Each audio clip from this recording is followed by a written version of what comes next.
Causa por una causa. Un podcast de la Certificación de Atención Humana en Salud.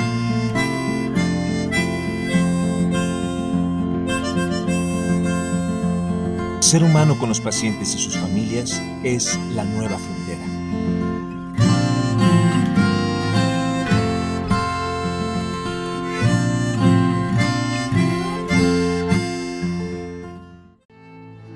Cuando Charles seccionó la piel, se oyó como un crujido seco.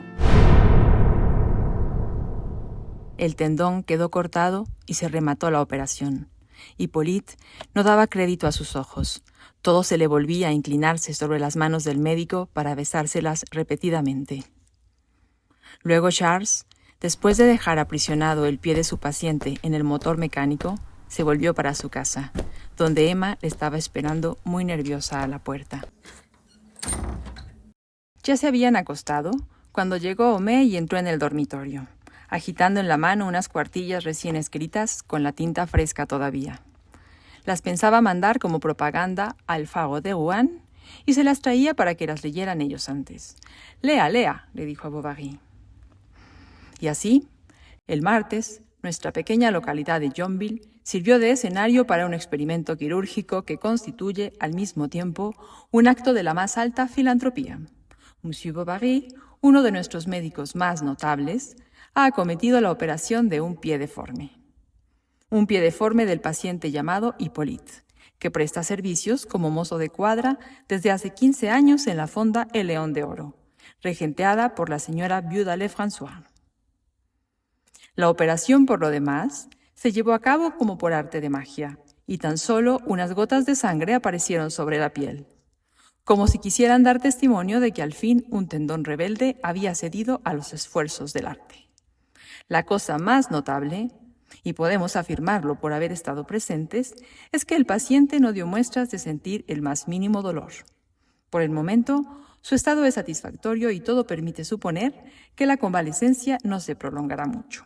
Pero a pesar de todo lo que en el artículo se decía, 5 días más tarde la viuda Lefrançois se presentó en casa de Bovary gritando muy agitada. El estrefópodo se retorcía presa de espantosas convulsiones, y el motor mecánico con que le habían aprisionado la pierna golpeaba contra la pared amenazando con echarla abajo. Hippolyte ya se había venido quejando de dolores, pero nadie le había hecho caso. Ahora tuvieron que rendirse a la evidencia y reconocer que no se quejaba de vicio. Le dejaron el pie libre durante unas cuantas horas, pero en cuanto se le descongestionó un poco, los dos sabios consideraron que convenía volverlo a embutir en el aparato e incluso oprimírselo un poco más para ver de acelerar el proceso. Pero pasados 3 días, y viendo que Hippolyte aquello no lo podía aguantar más, retiraron nuevamente el ingenio mecánico y se quedaron sobrecogidos ante la vista de aquello. Por toda la pierna se extendía una tumefacción lívida, surcada de vez en cuando por unas flictenas que supuraban un líquido negruzco. La cosa se estaba poniendo fea. Hippolyte empezaba a estar harto y Madame Lefrançois, para que se distrajera un poco, le instaló en la salita junto a la cocina. Pero el recaudador, que era allí donde cenaba todos los días, se quejaba con acritud de compañía semejante. Así que tuvieron que llevar a Hippolyte a la sala de billar. Y ahí se pasaba el día el pobre chico, gimiendo bajo las mantas, pálido y ojeroso, sin afeitar y moviendo de cuando en cuando la cabeza de un lado para otro sobre la almohada, sudorosa, donde venían a posarse las moscas.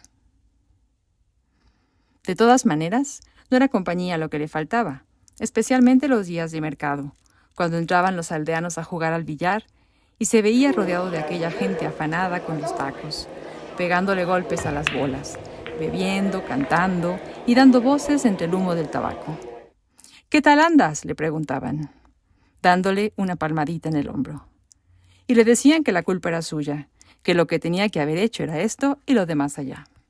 La gangrena, efectivamente, avanzaba a pasos agigantados. Bovary estaba enfermo también. Iba a ver a Hippolyte a cada hora, y él le miraba con ojos de terror y balbuceaba entre sollozos. «¿Cuándo me voy a poner bueno? Sálveme, no me deje morir. ¡Ay, Señor! ¡Qué desgracia tan grande!». El médico se iba y le decía que tenía que seguir guardando dieta. «Tú no le hagas caso, hijo», le decía Madame Lefrançois. «Bastantes perrerías te ha hecho. Y encima, que no comas, para que te pongas más débil todavía. Venga, tú come». Por más pócimas y emplastos que le aplicaron, los músculos se iban deteriorando por momentos. Por fin, un día Charles, en vista de lo desesperado del caso, accedió a la sugerencia de Madame Lefrançois de que mandasen venir a Monsieur Cabinet, que pasaba por ser una celebridad. Su diagnóstico fue rotundo. Había que amputarla sin más contemplaciones. Luego entró en la farmacia despotricando contra los asnos que habían dejado llegar a un estado semejante a aquel pobre hombre. En el pueblo, aquella amputación de pierna practicada por el doctor Cabinet fue un acontecimiento sin precedentes. Aquella mañana, todos los vecinos madrugaron más que de costumbre. Pero la calle mayor, aunque estaba llena de gente, presentaba un aspecto tan siniestro, como si aquella multitud se hubiera apiñado allí para presenciar la ejecución de una pena capital. En medio del silencio que envolvía al pueblo, el aire trajo un grito desgarrador. Fragmento de la novela Madame Bovary de Gustave Flaubert, 1856. ¿Cuántas veces nos detenemos a escuchar a un paciente? Pero no sus gritos, no solo sus respuestas a un interrogatorio clínico para descifrar sus síntomas, sino para saber quién es, qué le preocupa. Hippolyte se quejaba de dolor, pero seguramente también se quejaba de abandono. El doctor Bovary no lo escuchaba. A él le importaba que se reconociera su innovador procedimiento para corregir un pie, ignorando a la persona, ignorando al paciente. A pesar de que Hippolyte ya no aguantaba el dolor, el proceso, el tormento, continúa hasta la amputación, que además fue un espectáculo. Soy Enrique Ruelas.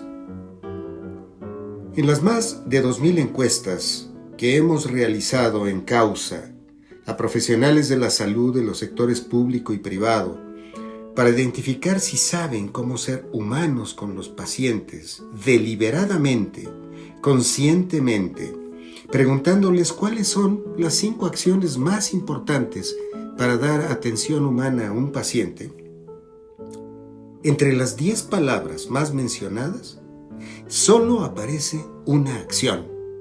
Se les preguntaban 5. De esa acción, solamente se destaca escuchar. Sin embargo, ¿sabemos cómo escuchar? Decimos que es indispensable escuchar activamente. ¿Pero qué significa escuchar activamente?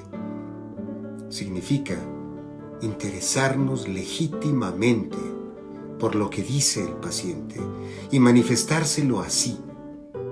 Que se sepa escuchado, que se sienta escuchado y que tomemos en cuenta lo que escuchamos, para que, a diferencia del doctor Bovary, nos interese no un pie, sino una persona. Esta es la razón del código humano, de esas 6 acciones que son el eje de causa de la certificación en atención humana en salud. Casos como el del doctor Bovary ante el pobre de Hippolyte en el siglo XIX siguen presentes en este siglo XXI. Esta es la razón de la certificación en atención humana en salud. Esta es la razón del código humano. Esta es la causa de causa.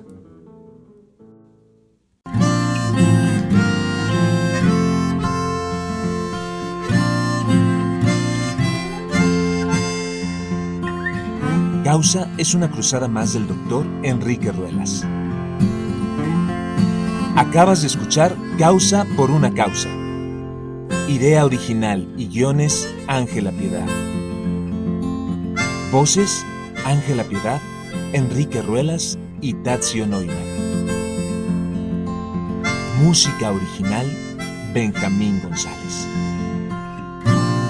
Interpretan Benjamín González guitarra y León González armónica. Edición de audio: Jonathan Méndez González y María de la Cruz López. Difusión: Janet Camargo.